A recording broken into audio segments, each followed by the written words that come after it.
नमस्कार, बहुत बहुत स्वागत आपका अनादि टीवी पर। मैं हूं आपके साथ पारुल। स्पॉटलाइट देख रहे हैं आप और आज चर्चा करेंगे वन नेशन वन इलेक्शन पर सियासी टेंशन। देश की राजनीति के केंद्र में एक ऐसा मुद्दा है जिस पर संसद से लेकर सड़कों तक बहस छिड़ी हुई है। सवाल यह है कि क्या भारत अब वन नेशन वन इलेक्शन की तरफ बढ़ रहा है? एक तरफ लखनऊ में जेपीसी की बैठक हो रही है तो दूसरी तरफ विपक्ष इस प्रस्ताव का खुलकर विरोध कर रहा है। बीजेपी और इसके सहयोगी दल इसे देश हित में बता रहे हैं, जबकि कांग्रेस, समाजवादी पार्टी और अन्य विपक्षी दल इसे संविधान की मूल भावना और संघीय ढांचे के खिलाफ मान रहे हैं। विपक्ष का कहना है कि एक साथ चुनाव होने पर राज्यों के स्थानीय मुद्दे राष्ट्रीय राजनीति के शोर में दब जाएंगे। बीजेपी का दावा है कि इससे चुनावी खर्च कम होगा, विकास कार्यों में रुकावट नहीं आएगी और प्रशासनिक व्यवस्था मजबूत होगी। वहीं विपक्ष का आरोप है कि इससे सत्ता का केंद्रीकरण बढ़ेगा और राज्यों की स्वायत्ता प्रभावित होगी। दिलचस्प बात यह है कि 1951 से 1967 तक देश में लोकसभा और विधानसभा चुनाव साथ ही होते थे, लेकिन क्या आज के भारत में उस व्यवस्था को फिर से लागू किया जा सकता है? क्या एक देश एक चुनाव लोकतंत्र को मजबूत करेगा या राज्यों की आवाज कमजोर करेगा? और क्या विपक्ष का विरोध लोकतांत्रिक क्षमता है या राजनीतिक मजबूरी? इन्हीं सवालों पर आज हम चर्चा करने वाले हैं, लेकिन उससे पहले इस पर राजनीतिक दलों की कुछ प्रतिक्रियाएं हैं, वो सुन लीजिए। देखिए, जहाँ तक विषय है वन नेशन वन इलेक्शन का, तो निश्चित रूप से बेहद आवश्यक है, बहुत महत्वपूर्ण है और निश्चित रूप से राष्ट्र के लिए, देश के लिए पूर्ण रूप से फायदेमंद है। और अगर बात करी जाए इसमें विपक्ष की, विपक्ष को हो रही आपत्ति की या किसी वजह की जो विपक्ष के द्वारा विरोध किया जा रहा है, मैं समझता हूँ ये चीज़ पूर्ण रूप से गलत है, निराधार है, तथ्यहीन है। इसमें किसी रूप में कोई लॉजिक नहीं है। विपक्ष इस पर पूर्ण रूप से राजनीति कर रहा है, राजनीति नहीं करनी चाहिए, नंबर एक। नंबर दो, जहाँ तक विषय है वन नेशन वन इलेक्शन का, तो इससे पूर्ण रूप से राष्ट्र का लाभ है, देश का लाभ है और जो देश की जनता का पैसा है, जो चुनाव में एक तरीके से पानी की तरह बहता है, बर्बाद होता है, तो वो निश्चित रूप से बचेगा, समय की बर्बादी बचेगी। उस समय के दौरान पूर्ण रूप से विकास होगा और जो एक तरीके से जितने कर्मचारी हैं, जितने लोग हैं, जो सब पे दबाव बढ़ता है, वो पूर्ण रूप से समाप्त होगा और निश्चित रूप से राष्ट्र का भला होगा। तो भारतीय जनता पार्टी की सरकार छोटे से ग्राम प्रधानी की इलेक्शंस को टाल देती है और कराने में असमर्थ साबित हो रही है। वो वन नेशन वन इलेक्शंस की बात करती है। मैं ये समझती हूँ इतने बड़े जनसंख्या वाले हमारे भारत देश में मुद्दे इतने हैं, विचाराधीन हैं। सवाल जब भारतीय जनता पार्टी से पूछा जाता है तो उनके पास जवाब नहीं होता है, उल्टा उनके पास विपक्ष को घेरने के लिए तर्क होता है। तो मेरा मानना और आम जनता का मानना ये है कि वन नेशन और वन इलेक्शंस की बात छोड़ के जो ग्राम प्रधानी के इलेक्शन ओपी राजभर जी के पास जो छोटा सा मंत्रालय है, पहले वो तो आप करके दिखाइए। उसके बाद वन नेशन वन इलेक्शंस के मुद्दे जो हैं ये काफ़ी समय से चलते आ रहे हैं, इस पे चर्चा होगी और चर्चा इसमें क्या ही होनी है, ये तो बिल्कुल सरासर नाइंसाफी है कि देश का लोकतंत्र बचा रहना जरूरी है। Bharatiya Janata party one election one nation के बहाने लोगों का जो मूल वोट अधिकार है, वोट का अधिकार, उसको बर्बाद करना चाहती है, उसको समाप्त करना चाहती है। आप अगर बीच में कोई सी राज्य में सरकार गिर गई तो क्या उसके बाद इलेक्शन नहीं होंगे? क्या लोगों को अधिकार नहीं है कि वो अपने राज्य की सरकार चुने या अपना प्रतिनिधि चुने, अपना नेता चुने? देखिए, भारतीय जनता पार्टी के सारे प्रयोग असंवैधानिक हैं और अनलॉजिकल हैं। वो अपनी जिद में इन सब चीजों करना चाहते हैं, उसकी एक व्यवहारिकता भी होनी चाहिए जो इस वन नेशन वन इलेक्शन के बीजेपी के प्रावधान में नहीं दिखती। कमाल है, जो पहले होता आया था उसे अगर दोबारा कीजिए तो वो जिद है। खैर, मिलियन मेहमानों से जो हमारे साथ चर्चा में जुड़ रहे हैं, आगे सवाल उन्हीं से। अपर्णा दीक्षित जी भारतीय जनता पार्टी से हमारे साथ जुड़े हुए हैं। अपर्णा जी, स्वागत आपका। Doctor H N Upadhyay ji Congress से हमारे साथ जुड़े हुए हैं, आपका भी स्वागत करते हूँ। नितेंद्र यादव जी, डॉक्टर नितेंद्र यादव सपा का पक्ष रखने के लिए हमारे साथ जुड़े हुए हैं, आप तीनों का बहुत बहुत स्वागत। सबसे पहले मैं अपर्णा जी आप ही से शुरुआत कर रही हूँ, क्योंकि ये पूछा जा रहा है कि क्या ये मुमकिन हो पाएगा और अगर बीच में किसी की सरकार गिर गई तो फिर क्या करेंगे? कहिए अपर्णा जी, आवाज नहीं आ रही। नमस्कार। हाँ जी, नमस्कार सभी पैनलिस्ट को, सभी दर्शकों को मेरा। देखिए, जब जब भारतीय जनता पार्टी ने कुछ रिफॉर्म करने की कोशिश की है और भारतीय जनता पार्टी रिफॉर्म के लिए जानी जाती है, चाहे वो 370 का हो, चाहे वो सीएए का हो, चाहे वो एनआरसी का हो, चाहे वो तीन तलाक का हो, चाहे एक नया रिफॉर्म जीएसटी रिफॉर्म की बात हो, इस तरीके के नए बदलाव और नई नीतियों के साथ हम जनता को कितनी सहूलियत दे सकते हैं, भारतीय जनता पार्टी इसलिए जानी जाती है। भारतीय जनता पार्टी नए रिफॉर्म के लिए इसलिए और जानी जाती है कि इस देश में जो 7 लाख करोड़ रुपए का खर्चा हो रहा है आज, वो बचत कैसे हो सके, ये हमारी जेपीसी की जो टीम है उनके अध्यक्ष बताते हैं कि हम 7 लाख करोड़ का बचत कर सकते हैं इसी चुनाव के एक साथ होने से, और हम बचत कर सकते हैं उन सभी आर्थिक संकट जो हमारी जो चल रही परियोजनाएं बंद हो जाती हैं, जो हमारे मूलभूत जो हमारे टीचर्स हैं उनको अलग लगा दिया जाता है, हमारे जो सैनिक हैं उनको अलग नेतृत्व, हर महीने अगर देखो तो चुनाव हो रहा है इस देश में, हर जगह आचार संहिता हर टाइम पे लगी रहती है। तो ऐसे में इस देश को एक साथ एक चुनाव की बहुत आवश्यकता है। मुझे लगता है काफी सारे, हम अगर इस देश में जीडीपी की बात करें तो हमें जीडीपी में बहुत बड़ा एक लाभ मिलेगा इस देश में अगर एक साथ एक चुनाव होंगे। ऐसे कई अहम मुद्दे हैं मैडम जो साथ लाकर किए जा सकते हैं। इस चुनाव में लोगों को देखने की और समझने की जरूरत ये है, खास तौर से विपक्ष को, कि हर बात को विरोधास्पद रूप से न देखकर अगर आप उसे पॉजिटिव या सकारात्मक देखेंगे तो आपको ज्यादा बेहतर लगेगा। कभी कभी हमें इस देश के लिए सोचना चाहिए, अपने लिए नहीं। ठीक है, मेरा सवाल वही था कि अगर बीच में किसी राज्य की सरकार गिर जाती है तब क्या कीजिएगा, उस पर मेरी आवाज इको हो रही है मैडम, थोड़ा सा ठीक करा दीजिए। ठीक है, आप कहिए मैम। मेरी आवाज इको हो रही है, आप क्या पूछते हैं? ठीक है, मैं लौट रही हूँ जब तक हम आपका वॉइस ठीक कराते हैं। ओके, वापस आ रही हूँ। बार बार ये कहा जाता है भारती जी कि जब भी कोई रिफॉर्म बीजेपी करती है उसमें आपको आपत्ति होती है। वो कह रहे खर्चा ज्यादा होता है, वो कम होगा। आप मुद्दों की बात कर रहे हैं, लेकिन जनता इतनी बेवकूफ नहीं है कि उसे समझ में नहीं आ रहा है कि जिस जनप्रतिनिधि का चयन कर रही है वो किन जगहों पर काम करेगा, कैसे उनके लिए काम करेगा, कैसे उनकी सेवा करेगा। ये तो आप लोग बेहतर ही जानते हैं। जी उपाध्याय जी। जी हमसे पूछ रही हैं? हाँ जी उपाध्याय जी, आपसे सवाल। जी पारुल जी, देखिए ये जब से 2014 के बाद से भारतीय जनता पार्टी में अमित शाह और मोदी जी केंद्रीकृत शक्ति के रूप में उभरे हैं, ये हर चीज जिस तरह से भारतीय जनता पार्टी के अंदर उनके हाथ में शक्तियां है, केवल 2 लोगों के हाथ में शक्तियां आ गई है, उसी तरह से ये राज्यों के साथ भी वही व्यवहार करना चाहते हैं। राज्यों की संपूर्ण शक्ति केंद्र में निहित करना चाहते हैं, जो हमारे संविधान और लोकतंत्र के खिलाफ है। आप बताइए, अगर कोई सरकार गड़बड़ी करती है, समाजवादी नेता डॉक्टर राम मनोहर लोहिया जी कहा करते थे जब संसद सड़कें सूनी हो जाएगी तो संसद मृत्याय हो जाती है। सड़कों पर जो है हमेशा जनता की आवाज गूंजनी चाहिए। आप बताइए, अगर कोई सरकार या केंद्र की सरकार भी गड़बड़ी कोई करती है लोकतंत्र के खिलाफ, संविधान के खिलाफ, जनता के हितों के खिलाफ, तो कई राज्यों के चुनाव उसके लिए लिटमस टेस्ट होते हैं। उसके आधार पर वह अपने जो जनता विरोधी नीतियां उसको बदलती रहती है। तो ये जनता से हक छीन लिया जाएगा कि अगर वो किसी सरकार से नाराज है तो ठीक है, राज्यों का चुनाव अलग प्रकृति होती है, केंद्र की अलग प्रकृति होती है, फिर भी एक लिटमस टेस्ट जो है जनता करती है। जैसे कि बिहार में 2000 उसका चुनाव हुआ था 2015 का, तो संविधान आरक्षण के नाम पर जनता ने उनको जो है निगलेक्ट किया, फिर उसमें सुधार किया, मोहन भागवत के सुर बदले। ऐसे ही नोटबंदी को ही ले लीजिए, नोटबंदी के बाद चुनाव हुआ, उत्तर प्रदेश की जनता ठीक है भारतीय जनता पार्टी की दी तो भारतीय केंद्र बीजेपी बहुत, हाँ उत्तर प्रदेश में हम चुनाव जीत गए, हमारा नोटबंदी सही रहा, जबकि नोटबंदी सबसे आज तक के 14 के लेकर सबसे गलत नीति रही है, जिससे हमारे यहाँ बेरोजगारी। लेकिन वन नेशन वन इलेक्शन को गलत कैसे आप बता रहे हैं, क्योंकि 1951 के बाद तो ये लगातार यही रहा था और 67 के बाद से 1967 के बाद से हम इसको अलग अलग होता हुआ देख रहे हैं, क्योंकि कई राज्यों की सरकारें गिरी थी। तब ये मूल भावना से खिलवाड़ नहीं था क्या? पारुल जी, देश की आजाद हुआ था, देश की आजादी के बाद निश्चित रूप से चुनाव एक साथ हुए होंगे, तो 67 तक चुनाव हुए, तो उसके बाद क्यों बदल गए? उसमें कुछ खामियां रही होगी, कुछ उसके बाद कुछ राज्यों में सरकारें गिरी, जिसके बाद ही व्यवस्था में बदलाव आया।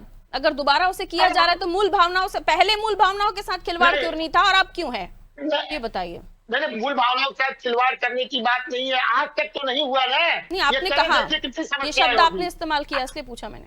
नहीं, जो आपने कहा कि जब कहीं सरकार गिर जाती है, अब ये तो जैसे मध्य प्रदेश में 20 सांसदों को तोड़ कर ले आए और विधायक खरीद लिए, ये तो खरीदने की प्रवृत्ति चलती है।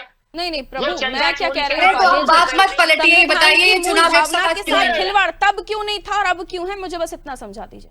आप बताइए, तभी तो चुनाव 67 तक हुए थे, उसके बाद बदल क्यों गए नीति तब भी भाई? संविधान के अनुसार ही हो रहा था ना सब। नहीं, संविधान में है कि जनता को हमेशा पढ़ने का मौका मिलना चाहिए, इसीलिए हमारे उस समय के नेताओं ने तो जनता सोचा से कौन होगा कि मौका छीन रहा है? राज्यों के अलग चुनाव होना चाहिए, 5 साल के बाद एक बार चुनाव हो जाएगा तो 5 साल जैसे एक तानाशाही कर रहे हैं करते हाँ। रहेंगे। तो आपने उस समय के तानाशाही की थी? देश को बेचना आपकी और आपके सहयोगी सरकारों ने बढ़ेगी।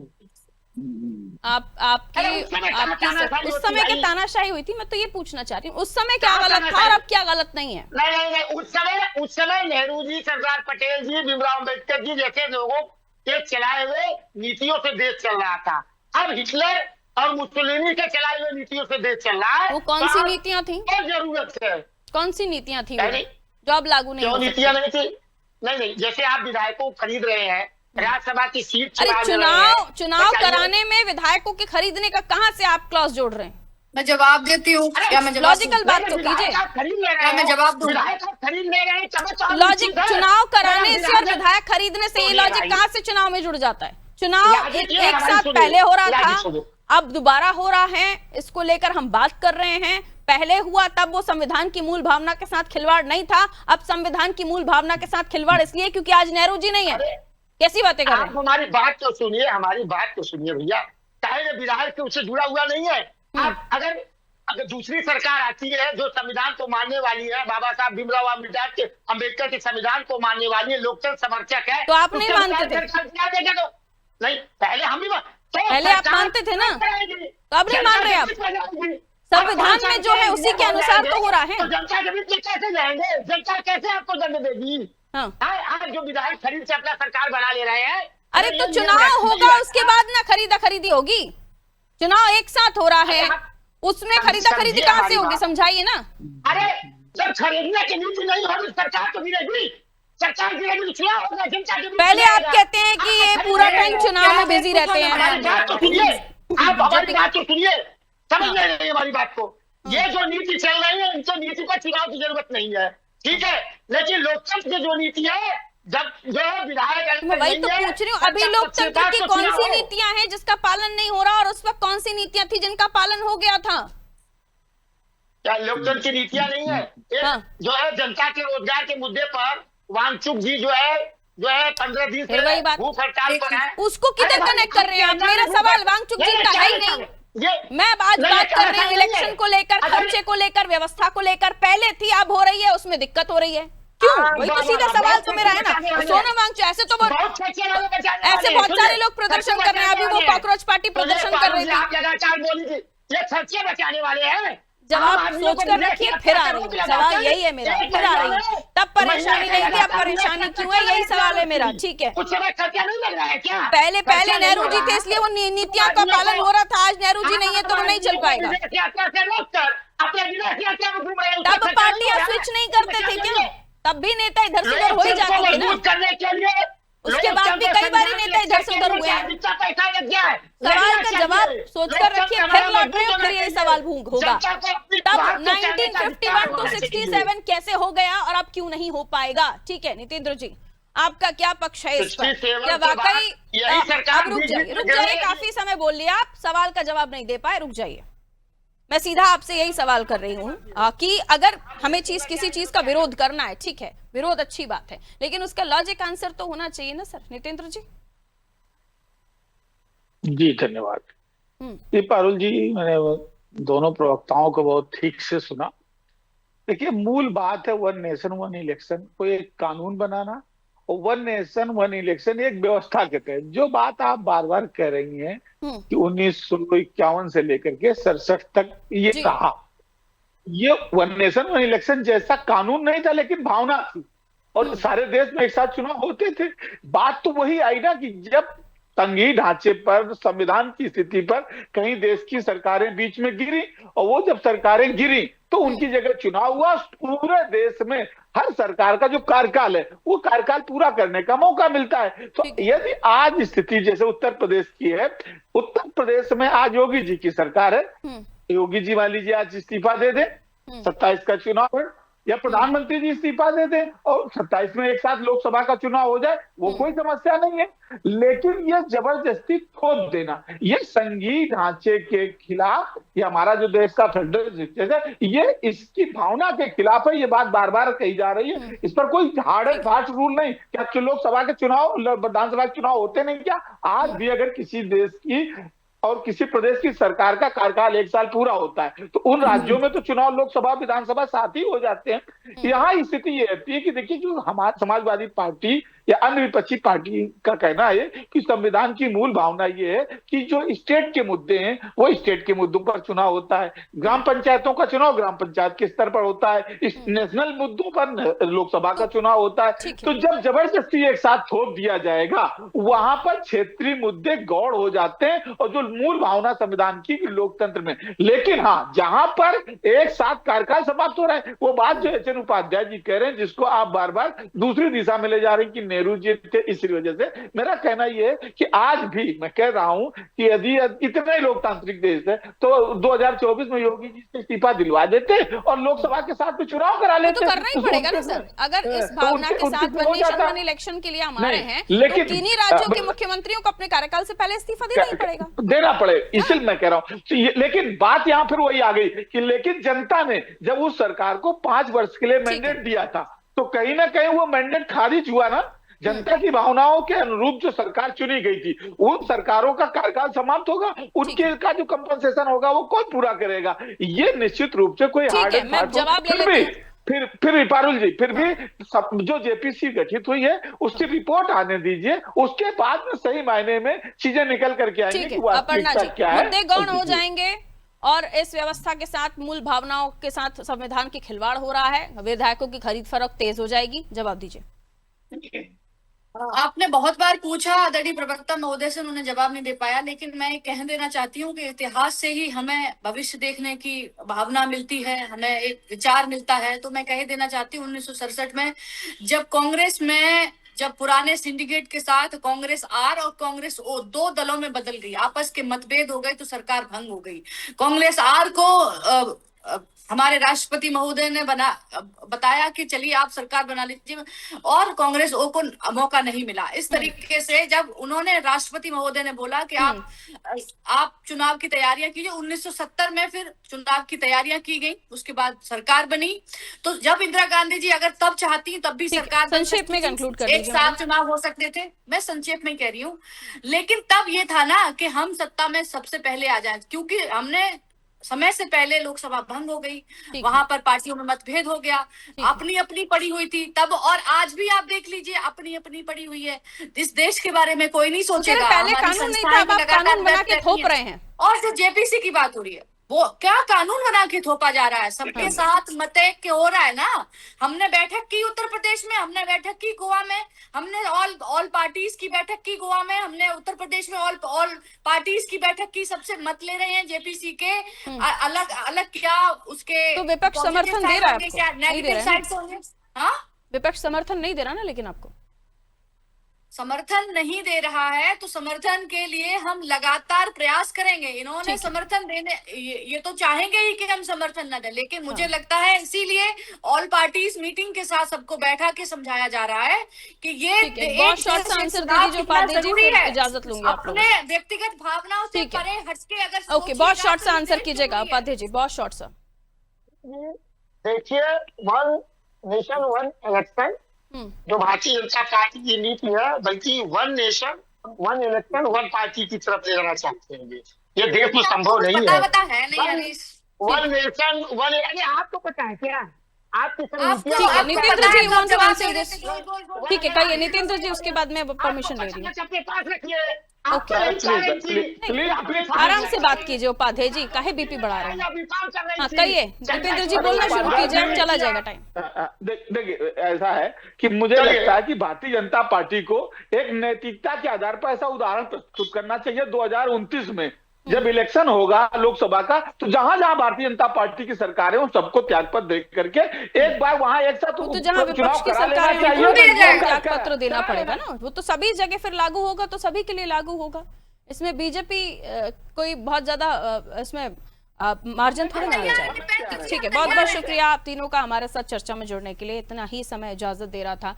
वन नेशन वन इलेक्शन पर जेपीसी की बैठकें हो रही हैं अलग अलग स्टेट में, गोवा में, यूपी में, लेकिन अब उत्तर प्रदेश से जो आवाज उठ रही है वो ये कि संविधान की मूल भावनाओं के साथ खिलवाड़ हो रहा है, विधायकों की खरीद फरोख्त होगी। इसका कनेक्शन मुझे समझ ही नहीं आया। 1967 तक अगर ये हो सकता था तो अब क्यों नहीं? पहले अगर लोग भावनाओं के साथ जुड़कर ये करते थे, अब अगर लॉ बन जाएगा, कानून बन जाएगा तो भी वही करेंगे। उससे अगर जनता के पैसे बच रहे हैं, सरकार जो खर्चा इलेक्शन में करती है वो पैसा बच रहा है, उसका कहीं और इस्तेमाल होगा, विकास में होगा, इंफ्रास्ट्रक्चर में होगा। जो बार बार आचार संहिताएं राज्यों में लग जाती हैं, वो काम प्रभावित होते हैं विकास के, उस पर कहीं ना कहीं रोक लगेगी। ये सारी चीजें, इसको अगर आप व्यवस्थाओं के हिसाब से देखें तो काफी अच्छी चीज है, लेकिन अगर राजनीतिक मुद्दों के हिसाब से देखें तो शायद किसी के पेट में दर्द हो सकता है। दीजिए इजाजत, नमस्ते।